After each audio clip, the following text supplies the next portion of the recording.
I thought my fourth-floor apartment was a peaceful place, but at 3:33 a.m., I was woken up by a knocking sound from the floor above. My name is Freud, final year student, moved into this apartment because the rent was half the price of other areas. The place is a bit old, but I figured I just needed a quiet place to work on my thesis. The first night here was pretty quiet. At least that's what I thought. As I was about to fall asleep, I heard a light tapping sound from the floor. Thinking it was because of the old wooden floor, I ignored it and tried to close my eyes and continue sleeping. But at 3:33 a.m., the tapping sound came back. As regular as a heartbeat, a feeling of unease began to creep in, keeping me awake all night. Then strange dreams appeared. I saw a couple arguing fiercely. The boyfriend beat and tied the girl up. Then he dragged her down to the floor, burying his girlfriend while she was still breathing. I woke up with a pounding heart, my whole body drenched in sweat. The next morning, I asked my neighbors about the couple in my dream. The old lady next door said that they were Lena and Caleb, who used to live in the apartment on the third floor, and that Lena had left with her boyfriend, Caleb, but I had a feeling that something was wrong. That night, I woke up with a start. This time, the knocking was right under my bed. I put my hand on the cold floor. Then I heard a groan, like someone was trapped underneath. I turned on the light, and in the corner of the floor was a faint red crack, very thin. I couldn't sleep again. I always felt like someone was waiting under the floor. I tried to pry open the crack, and below me I heard a faint "help me" in a faint voice. I went down to the third-floor apartment, where Caleb used to live. The door was old, and I could easily pry it open and rush in. I pulled out the old carpet in the living room, and there was a slight dent underneath. This was also the place where I saw Caleb bury Lena in my dream. I used a crowbar to pry it open, and a foul smell came up.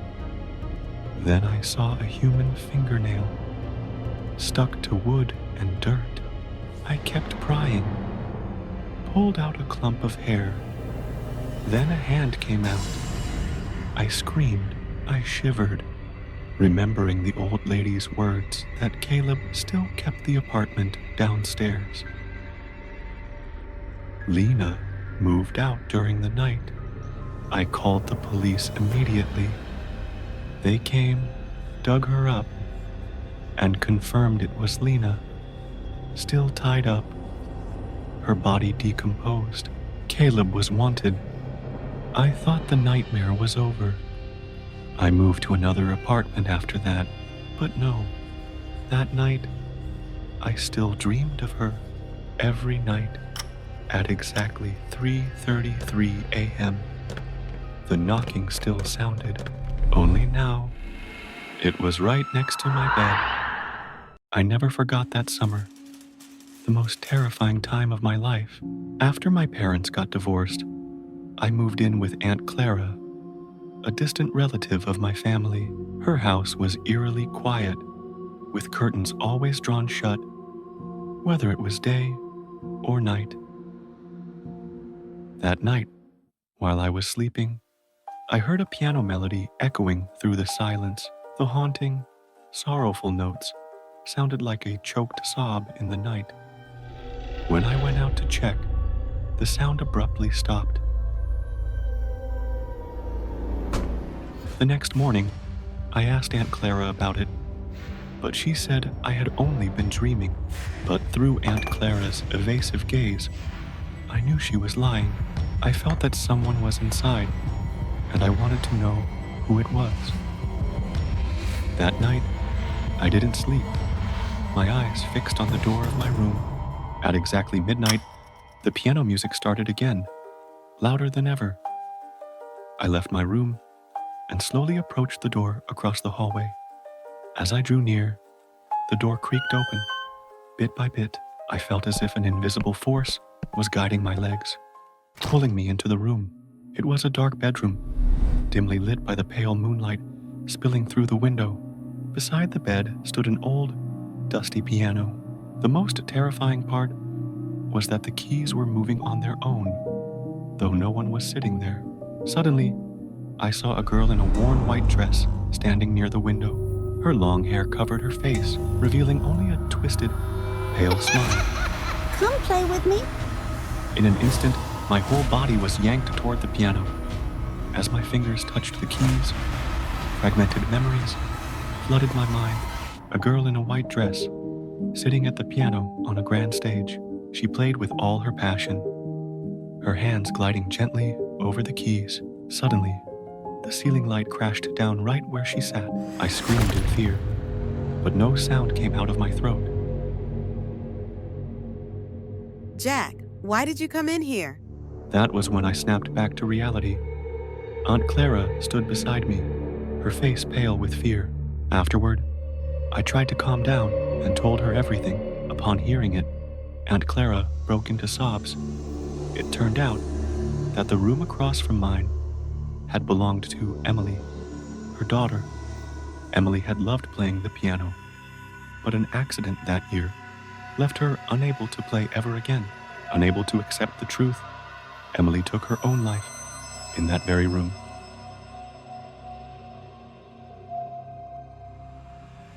Since that night, Aunt Clara locked the room tightly and never let me enter it again.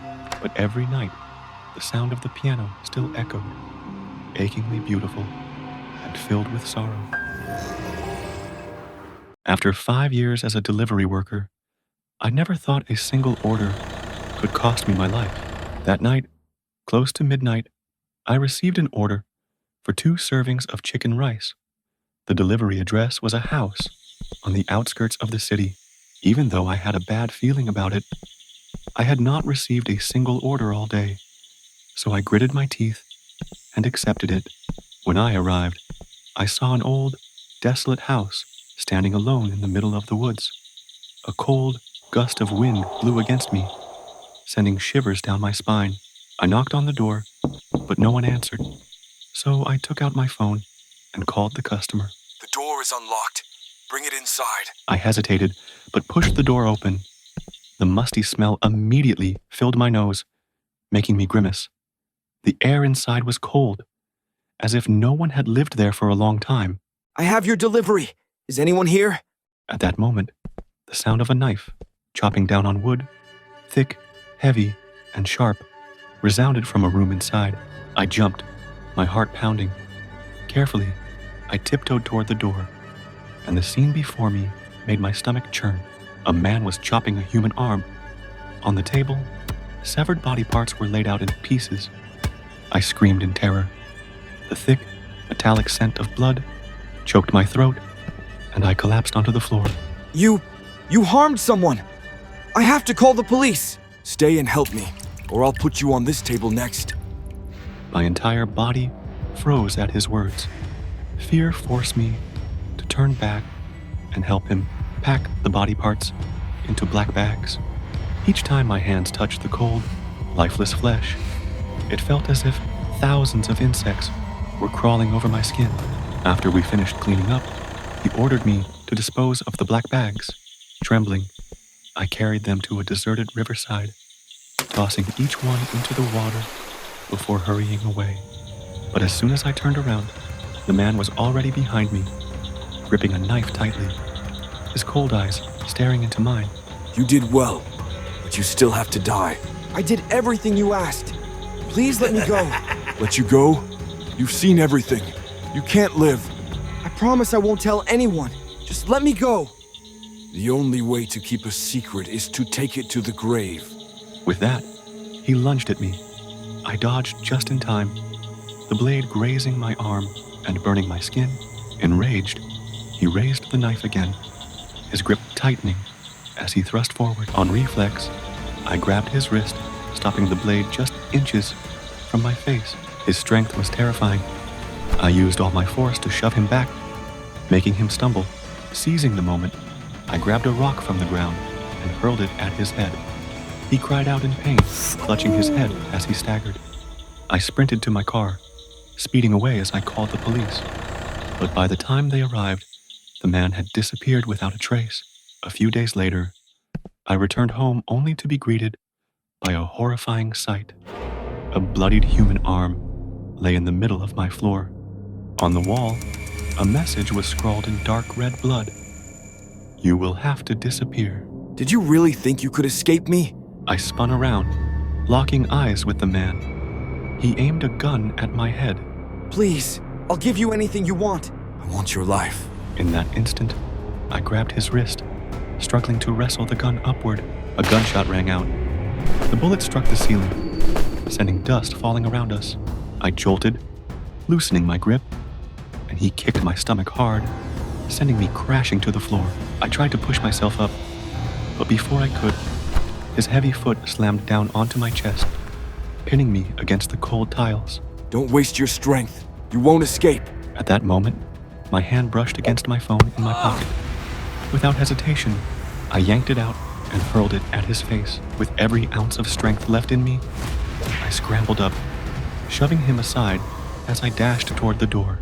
But before I could get far, a gunshot rang out. A searing pain shot through my leg, and I collapsed onto the floor. You little rat.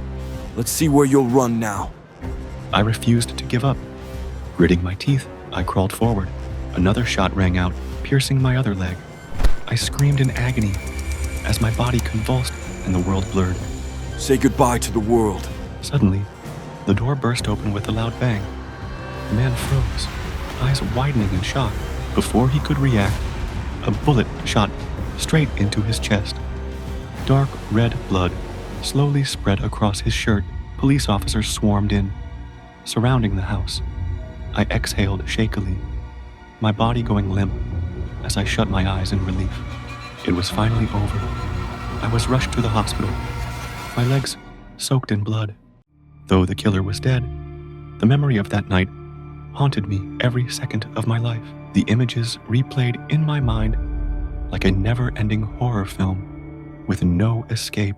I once dropped something in the hospital restroom, and it was returned to me. But that became the reason I never dared to be alone in a hospital again. About 2 years ago, I was hospitalized due to migraines. That night, I woke up suddenly with the urge to use the bathroom. I got out of bed and walked straight to the restroom at the end of the hallway.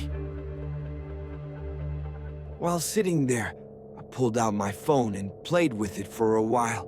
Suddenly, I heard slow, dragging footsteps, like someone was slowly approaching. I looked down through the gap beneath the door. I saw a pair of wrinkled, skinny feet, probably belonging to an elderly person, maybe in their 60s or 70s. At first, I didn't think much of it, assuming it was another patient like me. Then I heard the sound of water dripping onto the floor. Curious, I looked down again. The feet were still standing still, but blood was dripping down, forming a dark red puddle. A sense of dread crept up inside me.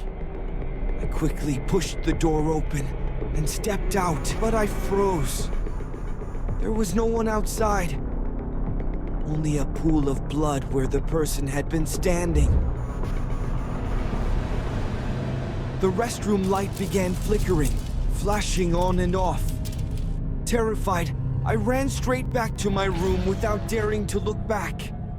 Around 2 a.m., just as I was drifting off, I heard those dragging footsteps again, like someone slowly approaching. This time, I dared to crack my eyes open, my heart pounding in my chest. An old man, around 60 or 70, was slowly walking toward me. Young man, you left this in the restroom. Take it. I followed his hand with my eyes. God, it was my phone! Before I could even thank him, he had already turned to leave. I thought to myself how lucky I was that he had picked it up for me. The next morning, I searched all around the hospital to thank that old man, but couldn't find him. Finally, I asked the nurse when she came in to check on me. "Excuse me, have you seen an elderly man, around 60 or 70, around here?" There's only the old man in the room next to yours. But he passed away last night. Hearing that, I was stunned into silence. I didn't say another word to anyone. When I opened my phone, I discovered a strange photo taken during the night. It was a picture of me sleeping, with the old man standing beside my bed. He was staring straight at me with a grin that stretched from ear to ear. Right after that, I called my mom to pick me up immediately. I never wanted to stay in that terrifying place for even another minute.